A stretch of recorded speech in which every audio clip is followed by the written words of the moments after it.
What is good, ladies and gentlemen? Welcome back to another episode of JMB Unsupervised. That's Brandon. I'm Jacob. Listen, we're going to dive right into this. We got an action-packed episode for you guys.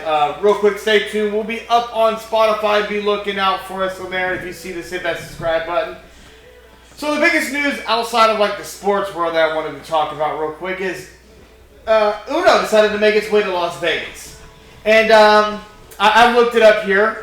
They made the whole room and whatnot.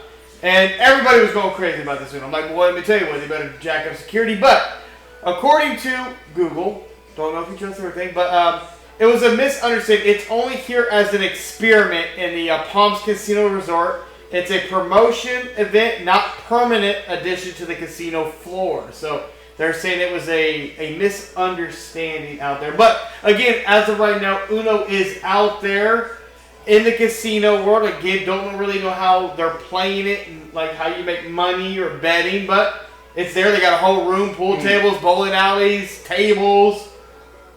Look. Uno's gonna be here to stay. I think make a lot of money, and honestly, so if I call Uno and someone hits me with a +4, you better hope security is there because honestly, I might swing. That's what I'm saying. I'm like, you better bump up security, man. If I say Uno hit me with a draw 4, or you tell me I can't put a draw 2 on top of a draw 2, what rules we playing? Because but honestly, I think it's kind of an experimental thing. Obviously, I think there's two places that has it right now in Vegas, and I wouldn't be surprised in the very near future that it becomes a very permanent. I think we could be looking at a fixture in Vegas. Absolutely. And moving off from Vegas to other casinos, having an Uno floor or wing or little section. It's going to be something. Definitely got to have a more determined set of how we're being played on it. But I need the rule book. Whose rules we following? Because if we go there's family members we still don't speak to because of our relationships have been ruined out here because of Uno. But yeah, that's really the biggest thing out there in the that's been added. I thought that was great, and I think it's a good move. And like you said, I think it's going to be something they're going to have to think about keeping here to stay. But moving right into the sports world, we were talking about last week the Bradley Beal situation and the buyout, and you were like, till it happens, we're not really going to talk about it, but it happened. He gave back the bare minimum dollar to the penny, $13.9 million he gave back. He kept a lot of it. The buyout happened. He went to the Los Angeles Clippers. Now, I'm not here, and I don't think you're here to rain on a parade here, but a lot of people out here are very excited about this move, and I don't know what you're really excited for. Yeah, I don't really know what they think they're getting with Bradley Beal on the Clippers. The Wizards' Bradley Beal got 25 shots a game, put up about 30 points. Yeah. You do that math, math's not overly great, 25 shots for about 30 points. But you put him right on the Suns. The Suns gave out a lot of draft capital, a lot of, ammunition to get him there, to pair him with KD, Boog, the three-headed monster. You had 3 superstars, and it just never took off. Bradley Beal is heavily ball dominant. He's not a guard because he's not a point guard. He's not a guard that's going to get other people involved. No. He's not a guard that can play off ball. No, he's not a catch and shoot type of guard. Or catch and shoot.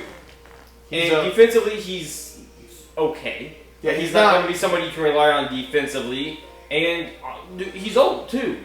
Yeah, he's about mid-30s. The people out here that are excited, if you're a Clippers fan, it's cool. You got another star, but if you couldn't make it work with Devin Booker and Kevin Durant, and Devin Booker was the most ball dominant person on that team, one ball dominant, and now you're going to the Clippers where James Harden has the ball 95% of the time, and Kawhi Leonard is going to have it the rest of the time. Where do you fit in? And if we're being realistic and we're taking not the hate or the biases out of it, the only way I see this working out for the Clippers, he has to be off the bench. He has to be in the rotation when those guys are really not necessarily on the floor for him to be successful because he'll have the ball, he can do what he needs to do with it. But for the Clipper fans out here that are oh my God, we have a championship team. No, you do not have a championship team. Let's keep it 100. Kawhi Leonard was the first year we see him play, literally, legitimately play a full season, and I don't know how long. James Harden's going to disappear in playoff time. And then there's Bradley Beal, who you really never really seen in playoff basketball, really. So it's Like, what championship team do you really got? Well, James Harden and Kawhi Leonard aside, Bradley Beal, is he a better sixth man? Because if you're putting him on the bench, I just think is he an upgrade over Norman Powell? No. Norman Powell had his best year last year with the Clippers, and they traded him away to Miami, as we talked about. Yes. In anticipation of signing Bradley Beal. To me, you got rid of a two-way guy for a guy that's... Is he really even a one-way guy anymore? Like, we don't know. Like, I don't know. Like, and it also kind of seems like if he's not getting his touches, he's going to cry. And like, you're going to be with Ty Lue. And Ty Lue ain't no slouch. Ty Lue going to get on you, and, like, I don't know how well that's going to work out for you, my guy.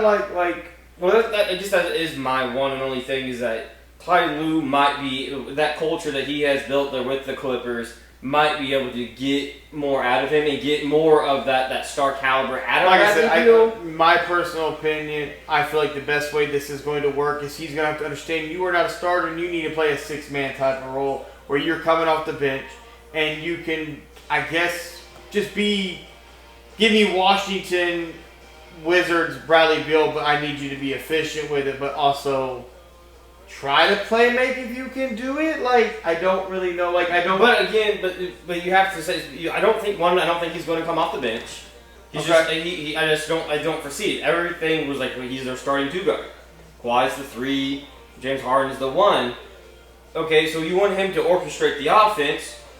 James Harden playing off ball. Well, okay, so you say this. So let's go this. So off ball hasn't seen it either. James Harden as your point guard, Bradley Beal as your 2 guard, Kawhi as your 3, John Collins as your 4, and Zubac as your 5. Where's the spacing? They signed Brook Lopez, but he's not going to be the starter. You're going to stick with Zubac, who's been your double-double guy. Yeah. John Collins can't shoot. There's no floor spreading. Like, Ty Lue's going to have to... I feel like there's going to be a lot of playing with those lineups. I would like to think they're shooting with your 3. I mean, we'll call it 3 guards. Yes, I mean, they're small forwards really. Positionless basketball, as you call it. It's positionless basketball. And Zubac is he rolls very well. He gets in position quite well for rebounds. And he's very efficient at the rim when he gets his shots. But what I'm saying is that James Harden, we haven't really seen him ever have to play really off ball. With the Rockets, he never did. With the Nets, for a short period of time, he did. Yeah. With KD and Kyrie and that experiment there, he did, and it worked great. But that was a lot of chemistry that he had. Yeah. We don't ever see him really orchestrate outside of with his bigs, or we have never really seen him being a great catch and shoot guy because certain dudes just need the ball to be able in their hands to dribble and shoot. And Kawhi doesn't really facilitate it either. No. James Harden, facilitates with everybody shots. Bradley Beal, I just don't think that's a great fit. I wanted Bradley Beal to go. I thought he'd be a good fit. And if he'd be coming off the bench, if he would have went there, it would have been Golden State. He would have been Steph Curry off the bench to relieve Steph Curry. I never thought like that. I never would have thought about that. That's where if I was him, because if you would have used me the way you use him, run me around, get me those shots, set me those screens, because if he's going to let it fly, he's a good 3-point shooter. When Steph comes out, I come in, and you're just replacing the system with him. Like, you're just, okay, now you go in and play that role. Okay. And you still have Jimmy, you would still have Draymond, you still have Kuminga, you still have that firepower off the bench, and you would never technically lose a Curry-type player. Yeah. Or at least, obviously, for 1 year, because obviously he's with the market after this year, if all goes well for him. That's where I would want him to go. He was linked there. He was linked to the both LA teams, and I think there was one other team. He was linked to the Heat as well. He was linked to the Heat. I think he was linked to one other team outside of those, but really, I thought the Warriors would have been the best fit for him coming off the bench. But to be fair, I'm not surprised he went to LA, considering that's where he was really trying to go when he was trying to get out of the Wizards. Was an LA team and ended up in Phoenix. But that is the Bradley Beal saga. He did sign a 2-year, $11 million deal. Granted, it's not like he's hurting for money with the buyout. He literally gave back as very little money as possible on the buyout deal anyway. But we did have some breaking news that did come across right before we started this episode. Y'all remember Damian Lillard was waived by the Milwaukee Bucks after the season was over. He tore his Achilles. Technically, he was bought out. Technically, he was bought out. And we didn't think he was going to sign with a contender until mid-season.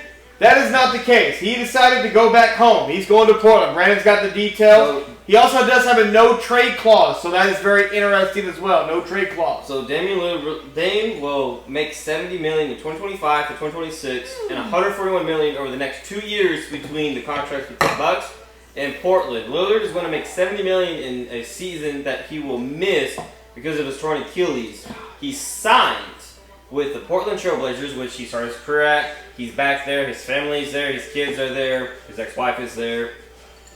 But he will make it's a 3-year, $42 million contract to return to the Blazers that has an opt-out player option in 2027-2028 season with a no-trade clause. So really, it just means Dame's going to retire at Portland Trail Blazers. Is how I look at it. He's 35. Well, I see. So he's getting money. Obviously, he's not going to be hurt. He's going to be making $70 million this year, and he won't even play based from the two franchises. And then the 2026 season will be his first full season back with the Blazers, and then he'll opt out, and then he will either re-up with the Blazers, finish his career there, or he will then go chase his ring then, because this whole season's a rehab, and he's going to be able to mentor those young guys there, and then he will then I think this is a big... then he'll opt out. I think this is also a big signing for Scoot Henderson as a mentor for Dame to Scoot Henderson, who was their top overall pick that they got right before Dame departed, so... I'm happy for Dame. Like, he wanted, and people forget, he wanted to go back to Portland and rehab, and the Bucks were like, no. And I'm like, how you going to tell me no where I can rehab? I'm going to go back home. It's not like I'm doing anything. Dame's never been do anything wrong outside of the realm, and so I'm happy for Dame. I didn't expect it this soon. I think this was a big shock for both of us. I didn't expect that.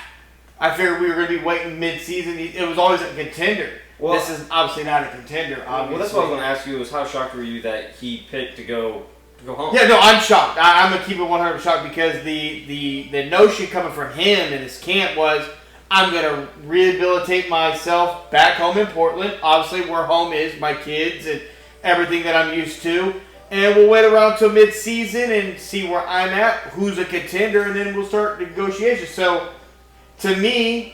Again, I think we have a little bit of a slightly different of opinion on this. I just look at this as a move where I'm going back home, I'm getting paid, I'm still getting paid from Milwaukee, getting paid here, getting a good chunk of change. My kids are not hurting, I'm not hurting. I'm mentoring a young Bucks team that is obviously in a full rebuild. Blazers are in a full rebuild mode here, and I'm mentoring, and I'm just going to retire a Blazer. Now, what does that look like? I don't know. Do we see him suit back up in a Blazer uniform before it's all said and done? Yes, I do think we'll get that. But I think this is honestly, I'm going to say this is a fair deal for everyone around the team. Portland clearly had no issues giving him a no-trade clause. You don't give a no-trade clause for no reason here. So what does he become, the fourth? Well, no, now just three. Because there's LeBron, Jackson Hayes, and David Lillard, because Bradley Beal had one, but obviously the buyout. So LeBron has one, Dame now has one, and Jackson Hayes one. You're like, who's that? Okay, well he's a player for the Lakers. He's their big. So one of their bigs, but when you in the NBA in their bargaining agreement, if you sign 1-year deal with the same team 3 years in a row, a no trade clause kicks in. So he has a no trade clause, which is a little caveat for you guys. But I mean, $42 million. Yeah, no, over 3 years is about $14 million. I'm not mad at it. I think it's a fair deal. So he's making, congratulations to Dave, man. Making an additional $14 million on what the Bucks are going to be paying him over the next 5 years. Not to even be there. Over the next 5 years. Cool. Those are the biggest things in the NBA. Well, there is a little slight news. Paul George for the 76ers. Successful procedure on his left knee Monday to treat an injury suffered during a recent workout in the 2025 NBA offseason. George now will begin a rehab program and will be reevaluated prior to starting training camp. Side note that is kind of funny. I don't know if a lot of you guys saw or you saw at Summer League, Kawhi Leonard and Paul George were in the same building. And Kawhi Leonard basically gave Paul George the fuck you. Didn't acknowledge him, look at him, shake his hand or nothing. For Paul George, it was very unfortunate. obviously, he felt slighted by the Clippers, which we felt like the Clippers fucked him.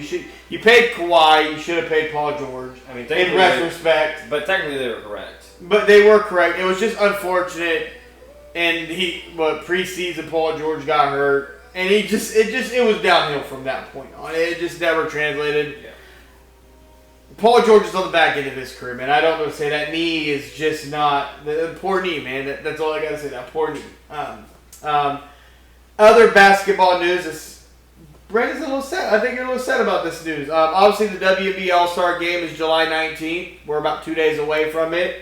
It's in Indiana, home of the Indiana Fever. And we got the news today that Caitlin Clark is not going to be participating in the All-Star Game or the three-point contest. So that is a bummer. That's a bummer for me. It's a bummer for you. That's a bummer for all the Caitlin Clark fans or just WNBA fans that were looking forward to this because she backed out of being part of the NBA All-Star Game because she was looking forward to being in the Indiana, the All-Star Game in Indiana. But it's just been, what Brandon would like to say, it's been an unfortunate down year for Caitlin Clark. It's been a horrible down year for her. The injuries. Considering kind of like the publicity she's still getting and the awards she's kind of getting. And she's had really a down year statistically. She's kind of been up and down. She did win Player of the Year at the ESPYs She did win the Player of the Year WNBA, at the ESPYs. But it's just kind of unfortunate because in the All-Star voting, Caitlin Clark got 1,293,526 votes. The rest of the players got 1,172,708. She was number one. But she was disrespected by the players. She was voted the 9th best guard. But was she really disrespected when you miss that much time? The best ability is availability. All right. And she hasn't been available this year, unfortunately.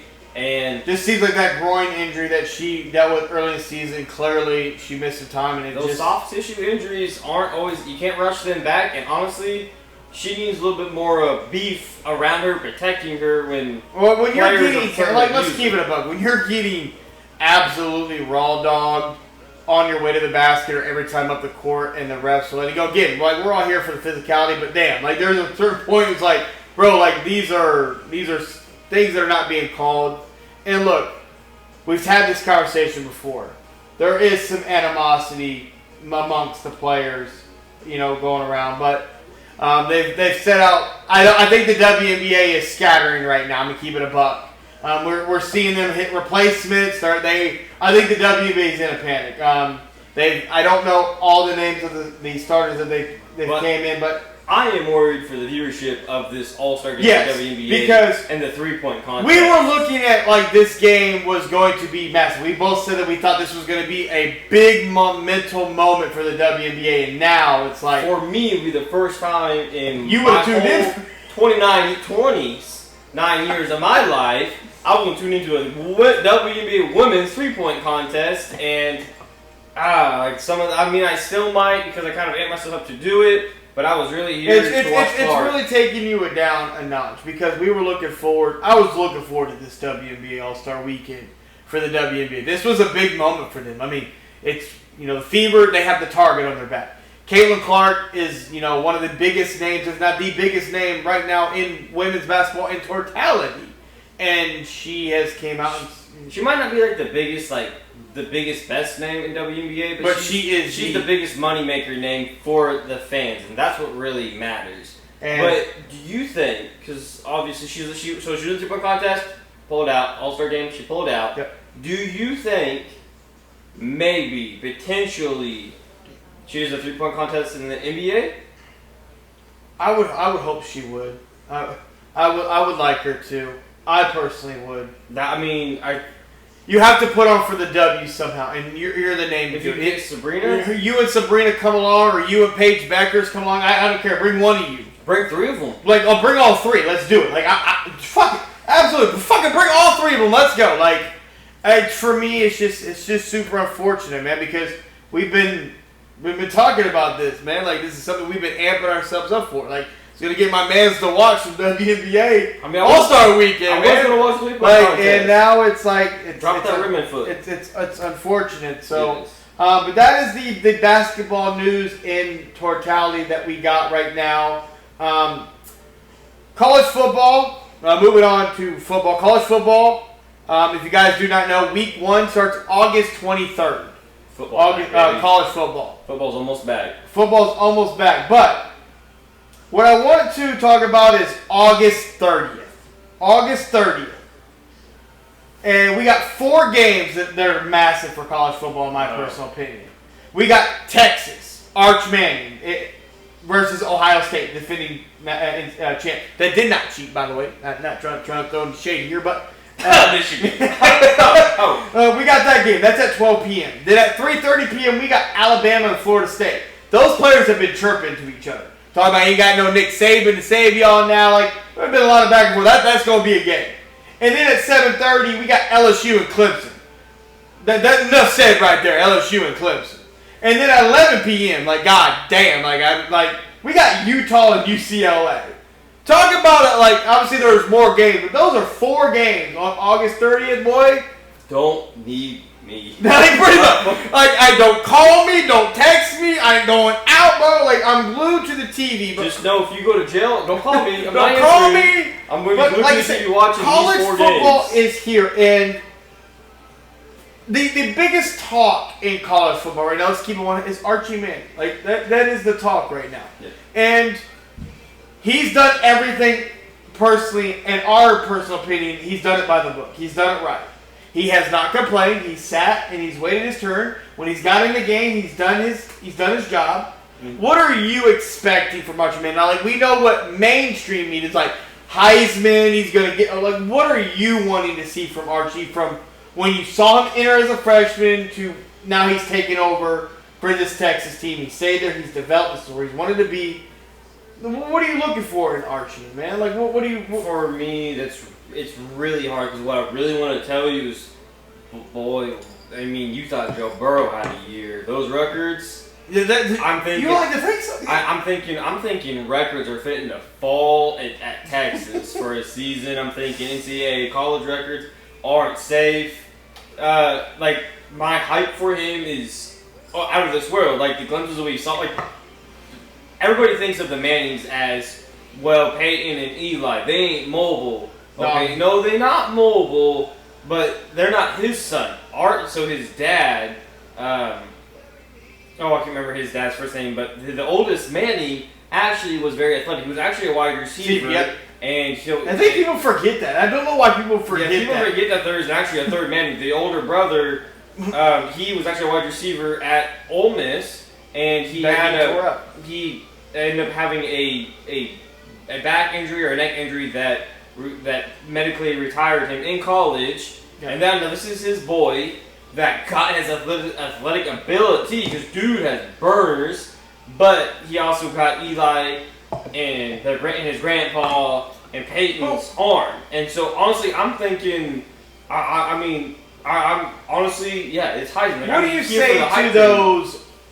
I'm gonna say old heads because it is old heads talking about. Well, that are saying if Archie was this good, then why wasn't he playing before? Like, type of bullshit. Like, well, that's just my thing is I don't think he was like, okay, if he went to a different program and it wasn't Texas, it wasn't a big program, and he went to a D1 program, like if you went to a Tech and Texas or a Texas A&M or not that Clemson's not a big program, but he went there. I think he would have probably been thrust in sophomore year, probably. Yeah. But he went to Texas on purpose. He could have transferred out after freshman year because of Quinn. Quinn. He stayed. He came back for his another year while he was there. He could have transferred out. Everybody thought he was. No, he got offered a lot of money to hit that. He stayed there to develop him. Like, he was a great high school quarterback, and he's going to have a lot of up and downs. Obviously, the college game, he hasn't had a whole lot of experience. But, like, the hype should be there. And just because, well, the talent, I think the Texas coaching staff is well developed and matured, knowing that he wanted to be here to grow and mature to then hit like Joe Burrow. Joe Burrow was a great quarterback. Couldn't quite beat out the guy that had some experience on him. Yep, but they finally 3 years in, got that start, bam. And I think that's what we're kind of going to see from Archie. He's going to have some ups and downs. The Texans are going to be in the playoffs. They got a great squad around him. But I don't necessarily know about Heisman. To kind of dial it back a little bit, I wouldn't be surprised at all if Archie stays for his senior year. That honestly, nothing about him has said I'm trying to get up out of here. Everything he does seems very, very calculated. And like picking. But when you think about Archie, it's all about development. Me being the best quarterback I could possibly be, and that's why he went to Texas. Those coaches have stayed. He's been there through the trenches. So I would agree with you.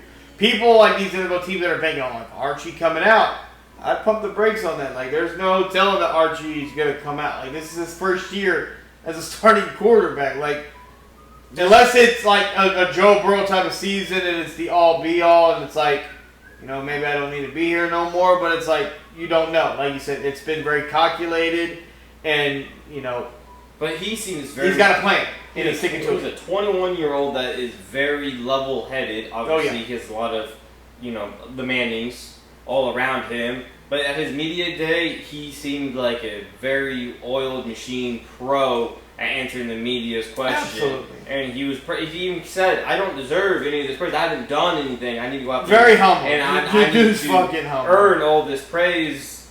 And, I mean, we've had a lot of former players or of other kind of like branches of family trees go to college and the NFL, and we all like kind of glued to it. This is the biggest name. It's pretty much like Bronny coming to the NBA, but nowhere near the talent that we think Archie probably has. Yeah, absolutely. But like I said, college football is coming.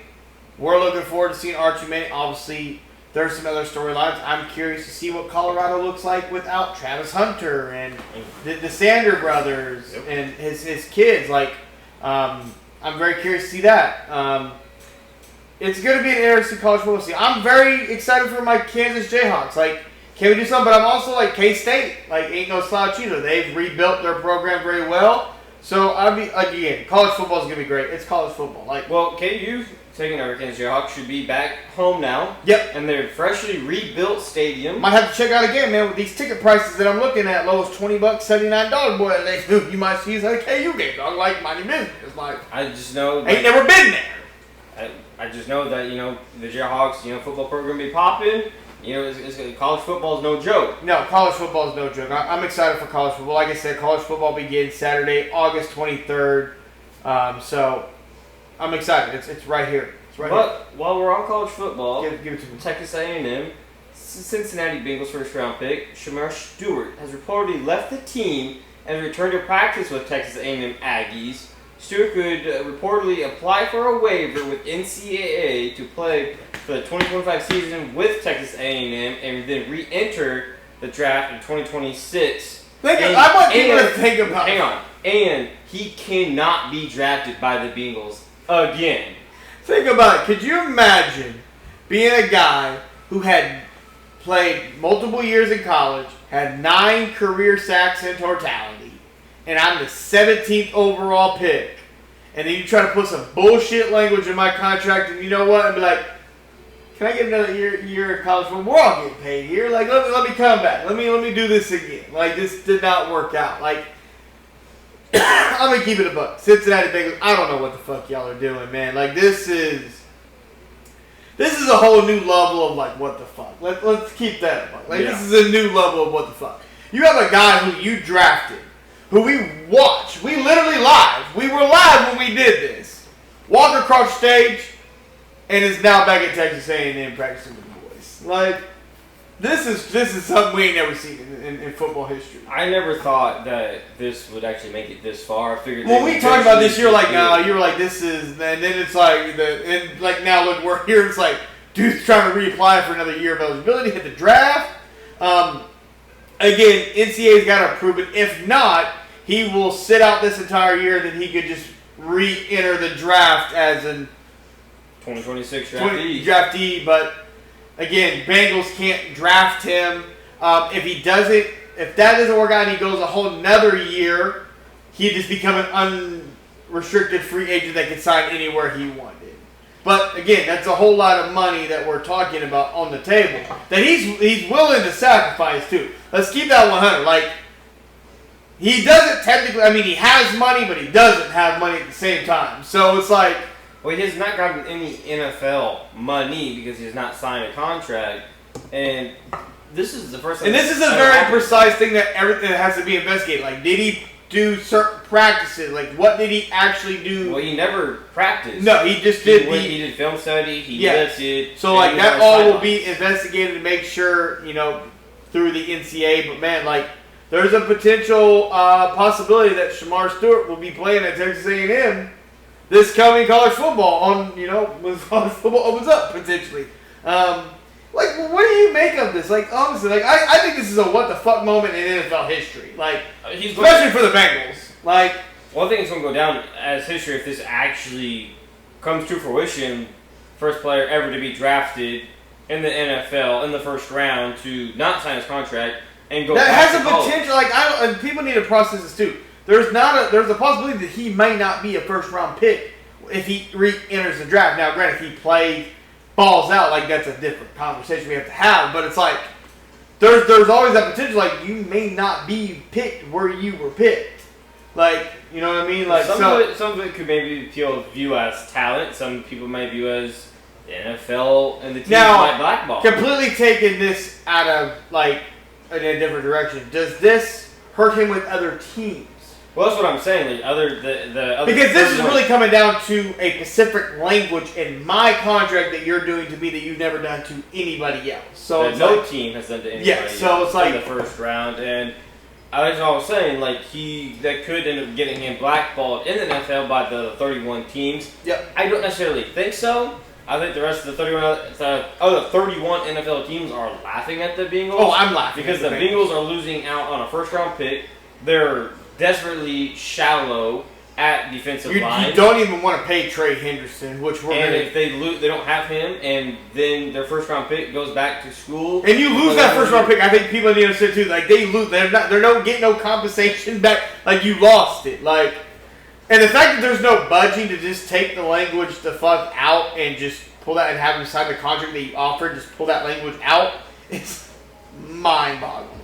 At the end of last thing I started with it will go down as one of the biggest draft day pick blunders in NFL history, let alone Bengals history.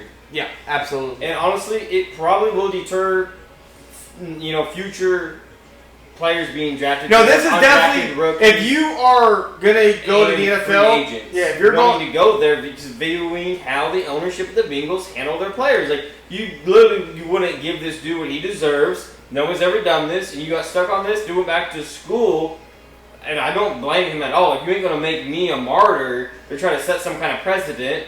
So no, and honestly, it could honestly really hurt their ability to acquire undrafted rookies and future free agent picks, let alone retaining their own guys, seeing how they handle players. Yeah, they already are known as a very cheap organization, and they're just really doubling down on this. The fact that they even gave Jamar Chase, T. Higgins, everything that they got, I mean, that really came down to Burrow's avocation. I'm pretty sure Joe got them paid. Got them paid, but like the fact that they did that for those guys, I mean, you could almost say it was like, I just know that they were grinding, they were shaking when they had to sign the contract. But yeah, that's the Shamar Stewart stuff. I mean, he's back at Texas A&M practicing. Sticking on football, but we're gonna go back to high school, Brandon. When we were coming up in sports, you were an athlete, obviously. We all had a coach that did something for us that they didn't have to do, and we get coach or volunteers. And that coach would do something for you, and it made it a everlasting impression on you. Like, I would do anything for that coach. Well, Teddy Bridgewater has been suspended by his high school football team down in Miami for, I guess, impermissible benefits that he gave his players. Bridgewater paid this out of pocket. $14K for training camp.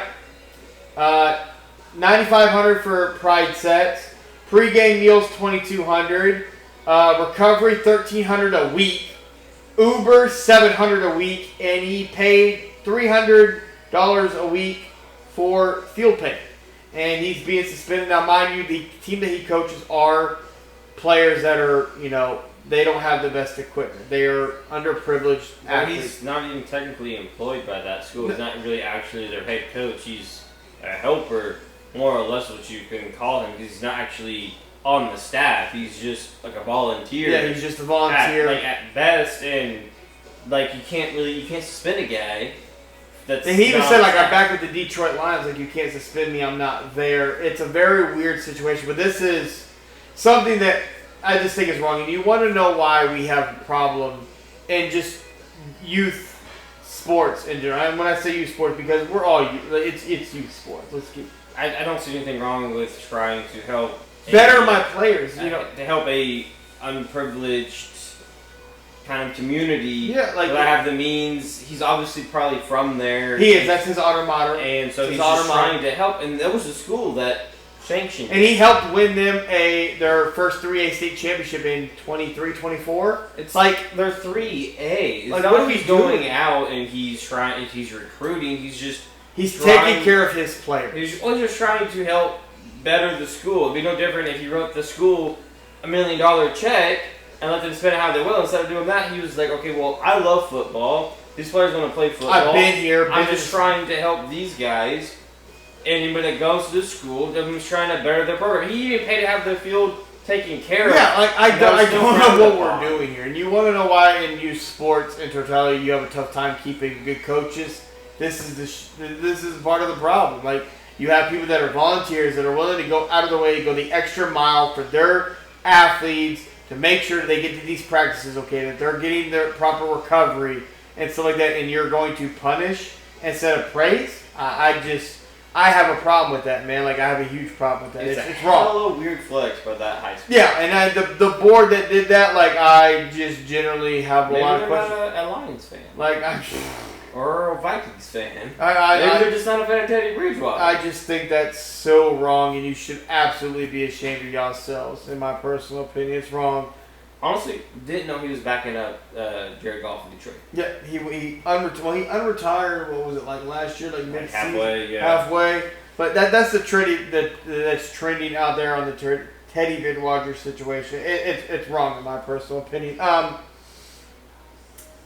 Wanted to talk about some guys that got paid. We got some guys that got paid. We had some breaking news before we went that we're going to get to. Garrett Wilson, he got his back from the Jets.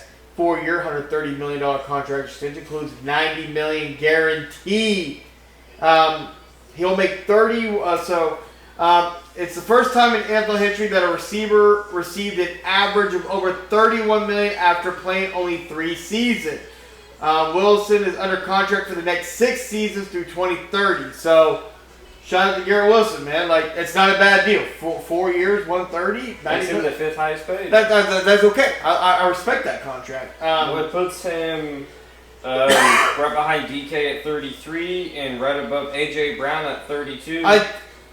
I just look at Garrett Wilson. It's unfortunate because we were both excited when he got Aaron Rodgers. We were like, man, and it just didn't pan out that way. They still had a great, somewhat of a connection in their second year, but now he's going to have Justin Fields, who we still believe is electric and can be that guy, looking for that connection. Both Ohio State boys as well. So, shout out to Garrett Wilson, man. He got paid. Another Jet that got paid, Sauce Gardner. And he became the highest paid corner in NFL history. Let's see, where's that one at here? Here we go. $30.1 million per year. I don't have the full details of his contract. Do you have the full details of his contract, Brandon? I'm working on it. Give us 1 second here. But he is the highest paid at $30.1, beating out Derek Stingley Jr. at $30 million per year. So, but I'm pretty sure it was like 4 years. So Sauce Gardner, the quarterback for the Jets, as we've said, a 4-year deal, $120.4 million extension, making him the highest paid cornerback in the NFL. The deal includes $60 million guaranteed, done by his agent. So I mean, it resets the market for other top cornerbacks. Yeah. Our guy at Trent McDuffie, man, it's going to be very curious to see what Trent McDuffie is going to occur on the market. I mean, you see what the market is. Let's go over it. Sauce Gardner, 30.1. Stingley Jr., 30. Horn, 25. Jalen Ramsey, 24.1. And who I think is the best corner in the league, Patrick Surtain II, $24 million. So, obviously our boy McDuffie, they picked up his rookie yes, they did. deal. Yes, so they did. come the next offseason, he's going to be up. I don't foresee them not paying him. I think he fits in right around that 30. Yeah, I was saying between. Yeah, I would hope he would go that 28 for us. He's going to get that 30. He's going to get that 30, man. Like, he's not going to go under the 30 to be in that 25 spot. The 25 to 30. The 30 is that new elite category. He's not resetting the market, even though he could. I mean, he might. He might. We'll have to wait and see, but yeah, it definitely puts another holy shit moment in for us as Kansas City Chiefs fans. Like, we got, Trent McDuffie's contract coming up. Speaking of our Kansas City Chiefs, Trey Smith, who, again, they got this deal done right at the deadline. Yep. And Brandon and I were both communicating back on this deal, like, why did it really take so long to get this deal done? Trey Smith got a 4-year, $94 million extension with $70 million guaranteed, making him the highest paid guard in NFL history. And Trey Smith came out and said that he looked at former Chiefs players that got the bag and moved on, and that weighed into his decision as well. That they got their bag. Trey Smith, he inked, you didn't quite catch it, a 4-year, $94 million deal with $70 million guaranteed, which averages out of around about $23 million. What was the franchise tag? That's what the franchise tag was. And he did. It came out that he kind of fell back on Travis Kelce. He was like, Travis Kelce played at a high level while playing, while being underpaid for a long time. But stayed in KC for the dynasty. Tyreek Hill left KC, got the biggest deal possible, but he's shown that he's not fully happy in Miami despite the money. Not Trey Smith didn't necessarily say that, but his camp did come out and say that, those are kind of things he kind of looked at. Tyreek Hill who? Sneed who?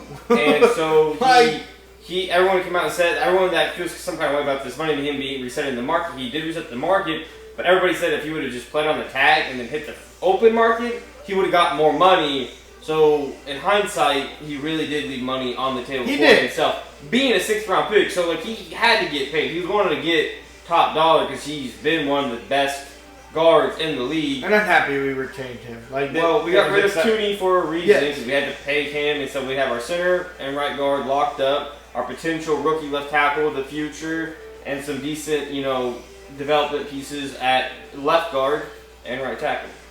And then the biggest news of the contract that took place. Now, before we get to that, literally right before TJ Watt's deal was announced, it literally came out that the deal was in place, but he wanted a 3rd year of guaranteed money, and that was the holdup. And then right as we were literally getting ready to film, TJ Watt's contract broke. Brandon's got the details, and it is massive. It is absolutely massive. So TJ Watt becomes the highest paid non-quarterback. Son of a bitch. TJ Watt has became the nice, obviously, is a 3-year deal, $123 million extension that includes $108 million fully guaranteed at signing, with $41 million per year average, makes him the highest non-paid. Yeah, which kind of puts you in perspective. So who's the highest non-paid quarterbacks? Glad you asked, Jacob. Yeah, there you go. So Jamar Chase is at 40.25. TJ's at 41. Myles Garrett, another DN, is at 40. Another DN, Daniel Hunter, 35.6. Another DN, Max Crosby, 35.5. Jetta, 35. I don't know if old Jamar's worth about $5 million more, but hey.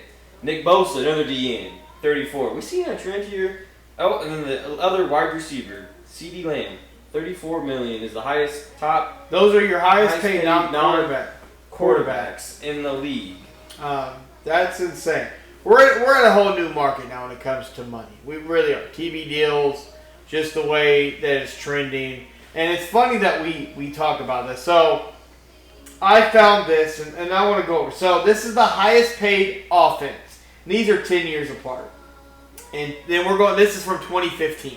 In 2015, the highest paid quarterback was Aaron Rodgers at $22 million. Now we're looking at Dak at 60. Highest paid running back, Adrian Peterson. Now Adrian Peterson was making $14 million. Saquon Barkley, 20.6. Wide receiver was Calvin Johnson, Megatron, at 16.2. Jamar Chase, 40.3.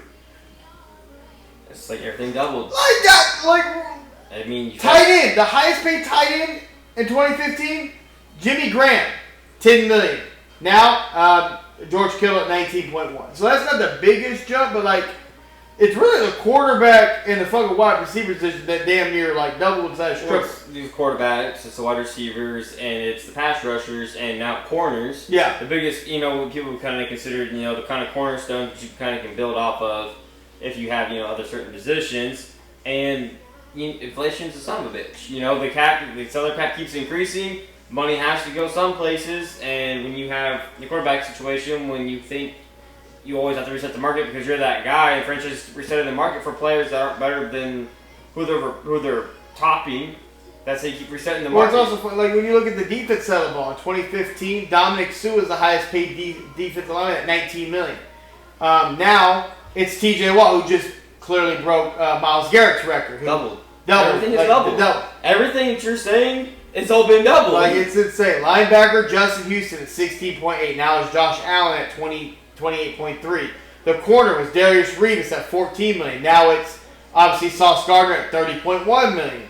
Safety was Eric Thomas at $10 million, and now the highest paid safety plays for Detroit at $21.5 million. Like, it is all, like you said, like, this is insane. The money that we have seen grow is just... Well, it's about time everybody has started kind of catching up to what quarterbacks make. Quarterbacks obviously are making, 50, 60, almost $7 million a year now. So it's about time. Really, it was about really here within the last, we'd say 2 years, really the running back position has caught up. Not really. There's only a handful of guys. Only a handful of guys that are making high teens. I mean, James Cook from Buffalo is still trying to get paid a well-deserved contract, and he still can't get that.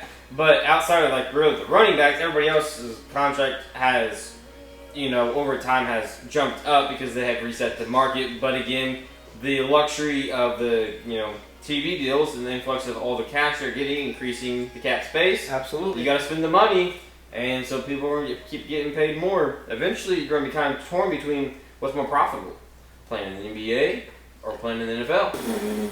I mean, so far it's still really the NBA. If you're an all-star, the max deals. You're not wrong. If you ever curious about what sport you should really play, go search up what these guys are making across the board. It's NBA. I mean, technically it's baseball. It's baseball if you can become that all-be-all type of guy, but that's hard to do. But boy, let me tell you, if you try to make a quick buck, boy, the NBA is where it needs to be. Like, just know how to get a foul call. Honestly, you'd be just fine. Just watch that shit. Just watch that shit. Now, we have some wide receiver news, and we're going to start at the least favorable news, and we're going to work our way up, which I think is kind of funny. So, the 49ers are already in wide receiver hell. Let's keep it about. They traded Deebo Samuel. You got Brandon Ayuk, who's coming back from an ACL. And then you have Jawan Jenkins, who's came out and, I need a new contract. Or, I need you to trade me. Bitch, who? I think you need to understand that this bank of 49ers, the money situation, if you go look up Jawan Jenkins' stats, they're all not that great. He's, what are we doing here? 49ers got a serious problem here. I couldn't tell you. If he wants a new deal or trade me, and I just think that's absolutely hilarious because, who are you, dog? What are we doing? But for our Kansas City Chiefs, we all know about the Rashee Rice incident that took place in the offseason of 2024 on the interstate. Accident, flood scene, obviously came back. You want to go for that one? You want to go for it? Sure. Give it to the people. Give it to the people. Some of it. So, finally came down, the judge finally came down and ruled that the Dallas court judge has sentenced Chiefs wide receiver Rashee Rice to a 5 years probation, 30 days of jail time that can be served during those 5 years, so he doesn't have to be in jail for 30 days. He can serve it kind of in and out. For stemming from his role in the multi-car crash in Dallas during the 2024 offseason. But, however, Rice also received a deferred injunction, so if he completes this, his probation, especially in this case, will be dismissed. Off this record. So it'll be more or less that it never happened. Yep. He also had to pay out with lawyer fee over $1 million. Yeah, absolutely. Which some people kind of scoff at because, oh, well, he's an NFL player. It's a rookie deal. So that's really the kind of big chunk of change. Very big life lesson said. So the courts have now came down with their ruling a lot sooner and out of the blue than we all kind of thought. Because this wasn't supposed to be done until about around next year. Yeah. Well, it wasn't supposed to tell next year, 2026. Yeah. So now we've jumped forward to what's the NFL going to do? I'm on record saying that I think he's going to get 3 games, probably 2. I was talking to you about it. The reports came out that the Chiefs are anticipated that their wide receiver Rashee Rice suspension will range from 2 to 4 games. Now, and I told you, it's like, I know what I'm talking about. I said 6 games he'd appeal and get it down to about that. But if it is 2 to 4 games, does he appeal that at all? If you get 2 games, he's just going to rock with it. If it's 4 games, he might appeal it and then knock it down maybe 1 or 2 games. But honestly, or you just take the 2 to whatever they give you between 2 and 4. If it's 2 to 4 games, 3 games, he might just kind of take it and be like, I was in the wrong. Yeah. I've matured. I'm not doing that no more. Yeah. So. But I think it's also kind of weird that the judge has ruled that the NFL can expedite its disciplinary process. Like, I did not know the judge had to give the NFL type of... Well, I mean, the NFL, they have their own kind of governing system that, well, they work hand in hand. Yeah, absolutely. But that is the Rashee Rice news. So I guess it just means we can go ahead and get this up out of the way. I would expect the NFL to hand down its decision probably sometime next week, right? Like, there's no reason to wait on this. Let's go ahead and get this out of the way. I mean, I wouldn't. If it's over, if they give him the minimum is 3 games for a violation like this, so I would expect no more than 3 games. I would expect him to eat the 3 games, and week 4 we'll have Rashee Rice available this season. Yep.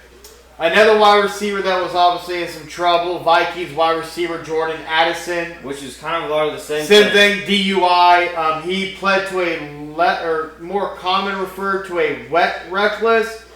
He has to do some courses, pay a fine, and he can now be disciplined, and it's a 3-game suspension is the baseline in the CBA. So, like I said, for Rashee Rice, it's kind of a baseline of 3 games. He was in a car crash. He wasn't under the influence. No. Nobody died. No. And he has, paid his dues. Will pay his dues. Yeah. And so really he was kind of detrimental to the brand of the NFL. So you're looking at 3 games. Want to appeal it the same way he will probably take his 3, or he might get 5, appeal get 3. Yeah. That's kind of what you do. That's why I'm kind of basing my absolutely. And then the last bit of news of the wide receiver of the NFL, which is unfortunate because he was a talented wide receiver at Clemson, had high hopes. Mike Williams has officially retired from the NFL at the age of 30, which comes to me from he was with the Jets last year, got released, ended up with the Steelers, wasn't it? Steelers, got let go in the offseason, re-signed with the Chargers, then got put on the PUP list, and then is now retired. So injuries. He never lived up to the biggest hype. He was just kind of one of those big body guys that, unfortunately, injuries towards the later of his 20s, early 30s. Dude was a monster at Clemson. Now, let me tell you, was a monster at Clemson. But, yeah, he retired at the age of 30. I'm assuming they didn't really say why he was retiring, but it obviously has to do with injuries. Like, you're just not – you were put on the PUP list, so it means you couldn't perform.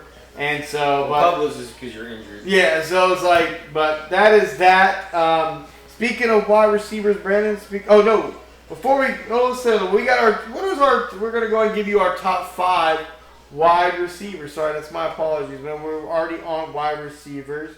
How do you want to go about our top 5? We going one? Go ahead, since you're so amped and wanting to talk and fumble over your words. I'll let you give your top 5. All right, so my top 5 wide receivers in the NFL. I got Justin Jefferson at 1. I got Nico Collinson at 2. I think he was very, obviously, before the injuries, but he still performed very well. At number 3, I got A.J. Brown. Number 4, I got Jamar Chase. And then at number 5, I got Puka. I botched his name hella hard, but I got Nuka at number 5. Botched it again, but Puka Nacua. Puka Nacua, I have him as my number 5 wide receiver in the NFL. All right, so let's run down your list and see how I feel about it. Number 1, you have Jetta. Yep. I can give you 1 at Jetta. We got you 2. Nico Collins. I honestly defend that. I just thought what he was able to do last year before the injury, the dude was on pace to do great things. He was putting up big numbers, getting double covered. He gave you everything in the route tree, in and out. Who you got at 3? A.J. Brown. Okay. Number 4, Jamar Chase. I mean, it's kind of hard to pick to pick those guys over Jamar. I mean, what he has done. Now, granted, I mean, he might be a little biased, might be coming through on that one. We got next. And number 5, I got Puka. I mean, Puka's definitely up and coming. So, my top 5, I agree with you. Jetta's number 1. I think that's. If you ain't got Jetta at number 1, we got a lot of questions. Really quite curious to see what he does now with pretty much a rookie quarterback. The rookie quarterback. At number 2.